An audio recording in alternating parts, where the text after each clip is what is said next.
Welcome to the Filmsteins, the double feature podcast. Join us as we unravel the interwoven experience and the continuous conversation of cinema. Take part in pairing movies with their cursed counterparts, movies that share DNA, or even pairing questionable duos by joining our Patreon at patreon.com/Filmsteins. We offer tiers at the $1, $5, and $20 level, where the $5 tier will grant the ability to request films to further the discussion. So grab some popcorn, sit back, and get ready to join the 100-year conversation. This is the Filmsteins, where movies are more than just entertainment, they're an experience. All around you. And welcome back to another episode of the Filmsteins. Thank you guys for joining us. Today, I am joined by my imaginary friend, Lucy. Hello, everyone. If you can hear me. You can join us every Monday, Wednesday, and Friday for brand new episodes of the Filmstein. Some recent episodes include Richard Jewell, All of Us Strangers, our double feature episode of Dune 1 and 2, and our Filmsteins award ceremony. Remember to leave nice comments, thoughts, and ideas over on our Patreon at patreon.com/Filmsteins. Leave nice reviews on Google Podcasts, Apple Podcasts. Come subscribe for $1. We appreciate all the support. Thank you guys. Are you stressed and filled with anxiety like I am? Maybe in a bit of pain from that car accident you had a few years ago? Well, the sponsor of today's episode, Hempville CBD, has us covered. They have the highest quality products created by chemists and doctors. Hempville carries everything from CBD to THC dispensary grade without those despicable dispensary prices. Order your Delta 8, 9 edibles and vapes along with the THCA flower and get free shipping when you spend $50 or more at hempvillecbd.com. Check out the link in the description for more details. But today we are discussing the most unimagined film of 2024, Jeff Wadlow's Imaginary. I'm just going to say right off the top, the trailer is the best part of this movie. Damn, you went there. This movie's bad, and that's fine on some level. I felt it had a hard time justifying why it wanted to do anything it wanted to do. It felt like a short film that was somehow awarded a few $1 million, and they were like, all right, go make a movie, and this is what we got. Not totally unlike Countdown. The fuck are we talking about now? But I am curious how you felt about this movie. Let's start off by saying we went to the movie theater to watch this film. And this is probably one of the worst movie theater experiences I've had in my life. There were a couple of kids, I don't know, they're probably teenagers, and they were being so disruptive that I had a very hard time focusing 100% on the film. I already have a hard time focusing on films at movie theaters just because I'm antsy sometimes. But these two kids were super disruptive, kept walking around all over the movie theaters, sitting at different seats, pulling out their phone, recording things, flashing the flashlight at each other, walked in and out of the movie theater. They'll be gone for like 15 minutes and come back in, and they'd bring food with them. I mean, it was completely disruptive. And it was just 1 and then 2 and then 3. I mean, it was chaotic. So I tried my best to pay attention to the film because I was very excited for this after seeing the trailer. And I like the concept here. I like the idea of kind of villainizing or demonizing imaginary friends that you have as kids, because that's pretty cool. It's already kind of a creepy thing that kids do, have imaginary friends. I don't know if I had imaginary friends, but I had stuffed animals that were my friends. I don't know if that's quite the same thing. Like I had, a little duck stuffed animal that would come with me everywhere. It would also get, a cookie if I had an extra cookie or that sort of thing. But it wasn't like nothing existed and then I just had a air friend. Does that make sense? I didn't have that. Yeah, Jessica asks, I can't remember who, the same question to one of these characters, if a toy is an imaginary friend. And someone says no. I think it's her sister. She's like, no, that's not an imaginary friend. That's just normal or something like that. But having an actual imaginary friend, someone that you're like, hey, my friend was standing right there, and there wasn't any kind of tangible physical representation of a friend there, that's kind of creepy already. Not gonna lie. Yeah. So I love the idea of this. The idea of your imaginary friend kind of wanting to kill you or take over you or get you to do something you don't want to do. So I was excited for this. I thought it would fall into those, guilty pleasure movies for me, like Countdown obviously has. Countdown was super committed, and that's the big difference between this and that. I felt like this movie forgot some of its exposition, but please continue. But it didn't fall into my guilty pleasure categories. There was something there that just was missing. And I think it might be what you're saying here, that there's some films that know they're bad, but they're going to commit to it 100% with everything. Because correct me if I'm wrong, early on it kind of felt like this movie had something to say about that relationship you have with an imaginary friend, and maybe how trauma can kind of affect your childhood. But it did land in just imaginary friends becoming demonized and trying to kill you, capture you, or whatever. Yeah, I can definitely see that, because there was a conversation that Jessica and Max have, and Max tells us about his imaginary friend and how they would create bombs together. I don't know what he said about bombs with his imaginary friend. So there was something there. And then I think there's something also kind of there with Jessica being a children's book writer and having the trauma from her dad and trying to put that in there. Not that Simon, that spider she recreated, was an imaginary friend, but kind of haunted her in her nightmares. And then we had that video when the doctor came about that little boy that was missing his finger. And there were other people's imaginary friends thrown into this story too. That would make it feel like that there's something to say here about your relationship with imaginary friends. And then it seems like they just kind of forgot to say something. Because in Countdown, it's very clear. There's this neat app. It tells you when you're going to die. You do it, and then you're like, well, maybe I can change that outcome. And then you do, and then you fuck up the EULA, the user agreement. And then death's coming for you, one way or another. Mm-hmm. That's the movie, right? And then, of course, the movie has to be us outsmarting death. That makes complete sense. Yes. Okay. By the end of the movie, I forgot Jessica was even a children's book writer. It's like Jessica's whole existence in this film was just to reveal to us that step parents suck. that she can see the teddy bear too. Which was a good reveal. Yeah, it's a fine twist. Yes. And they set that up more than anything else in the movie. But that's not, cinematic payoff. That's... Yeah, it almost felt like they were over-explaining things in a way without accurately explaining those things or having a concise idea of what the things they were explaining to us. That just kind of jumbled in my head, like, I don't really know what you're trying to say here. So I'm just going to treat this as a scare movie, you trying to scare me, which it fell flat for that too. I think there was maybe one jump scare for me, and it was when she was looking under the bed and the little girl popped out, and I jumped. Sure, I'll admit it. Well, it's kind of unfair because that's the part of the movie where things are still becoming established, and yes. So you're at the edge of your seat.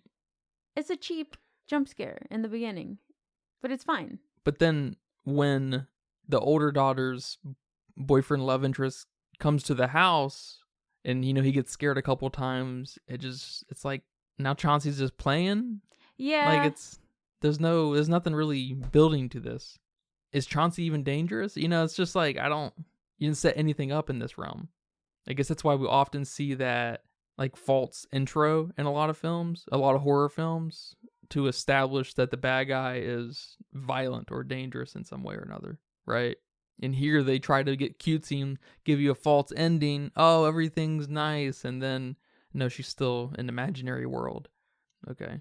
That was a good plot twist, too. I don't know what you're trying to say here. It's just like, why? Why anything? Nothing makes sense in this movie. And then the only person who gives us, like, proper exposition is kind of like what you said earlier when we were watching it. She's unreliable. The old lady. Yeah, Gloria. Like, okay, she was there when Jessica was a kid, and she was like telling us about how Jessica would have this imaginary friend and talk about going on a trip too. But I think she's also the same person to tell us that you can literally demonize imaginary friends if their relationship ended prematurely. So it's just like, okay, but you're also unreliable. So it's just like, now we've got kind of contradicting plot points coming from the most unreliable character in the movie, but she's the only character giving us anything. So Yeah. it's just like, what the fuck is going on? Right. It's not like we have reliable information but one unreliable character, and then, we can put context clues together because we have a brain, human beings, but it really goes nowhere with that. In retrospect, this movie almost makes me applaud Countdown a little bit more because of how committed it is to its stupid idea, so it's just like, man, what went wrong? And it sucks because I thought the idea of it was awesome. I thought the performances were, good enough for a horror movie like this, if they had committed like Countdown or something. Yeah. But that was it. I thought DeWanda Wise was garbage. She was bad in Jurassic Dominion or whatever the stupid movie was. Now you're attacking. Today's just an attack my movies day. I'm attacking shitty movies today. No. These are all equally shitty too. They're not. Oh my god, I quit. She's terrible. This little kid was terrible. The older daughter was terrible. You thought the little kid was terrible. Yes. The dad was terrible. The grandma, not the grandma, the old lady? The old lady was okay, but she was all of a sudden frustrating. She was like, what are you? What kind of character are you? I like that she was this rejected academic studying imaginary friends across different cultures and stuff. That was fun.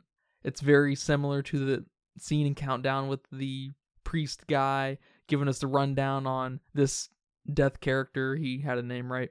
Very fun. But that's the performances you can expect here. They're not award-winning performances. No, it is. But they are what they are for this type of genre. But in this very moment, Countdown is my reference, and I just see much more personality even in that than this. Even compared to Jeff Wadlow's other films, I wasn't too mad at Truth or Dare.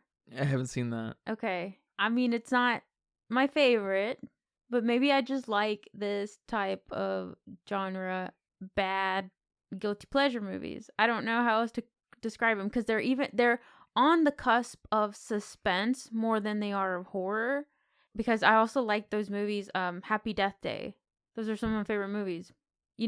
Maybe I wouldn't recommend them as like something to study, of course, but I'd recommend them to put them on, Halloween night, you're passing out candy. It's like those types of movies, like pastime movies. Sure, I'd almost put. But this movie is not there for me, for sure. It was definitely missing something. Maybe that commitment to what you are. You know what you are. Commit to it. And there was no personality with these characters. Chauncey had the best personality here. Chauncey did have the most personality. That's true. Like, even her dad was a little better than the main cast. That's funny. He was there for, 10 minutes? Yeah. And that's a fun idea, too, of being kind of, like, literally brainwashed by pure imagination, and it makes you lose your mind. That's fun, like her dad. Yeah, I like that you bring that up, because I almost wish that Jessica would have gotten a little bit of that, because she was exposed to all those, I don't know, visuals that the creature was trying to give onto her, like they did the dad. I almost wish that we would have gotten a glimpse of her being at least a little mentally unstable from that experience. But nothing happened. I guess except that we lost the old woman. Yes. How did you feel about Chauncey as a bear? Specifically, how he looked. Was he creepy? Was he scary? The big Chauncey? Yeah. Yeah. Well, first of all, I appreciate them not abusing Chauncey and showing him too much too early. They did pretty good about that. That's a problem with these types of movies, is you see too much too early. Mm-hmm. And like so many things, horror is definitely a less is more situation. But Chauncey looked cool. They obviously didn't know how to manipulate the puppet suit thing because it didn't really move, which is the problem. I saw a few reviews that were basically shit talking how he looked, that they appreciated the practical effect sides of it, but he just looked like super silly with those big eyes and just making him kind of comical scary and not actually scary. Which I don't think I quite agree with that, but maybe because I'm a scaredy cat. I mean, it has everything to do with how it's used. Everything can be scary if it's used properly. That's very true. So I don't really take that as much. They're exposing their, unengagement with it because they didn't engage with something we cared about.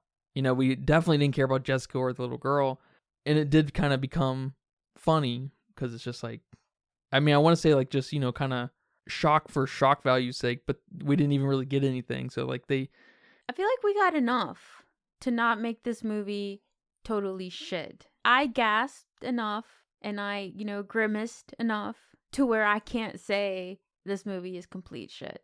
This movie was made for you. This movie was made for me. I guess that's what we're getting to. Or at least this style. Of course, there's still some hit and misses in there, but because that scavenger hunt with the little girl, I thought that was very cool, especially when she was about to jam her freaking hand onto that nail, which is part of the trailer. So they understood that they had the best part to share to the world to get them to come to the movie theater.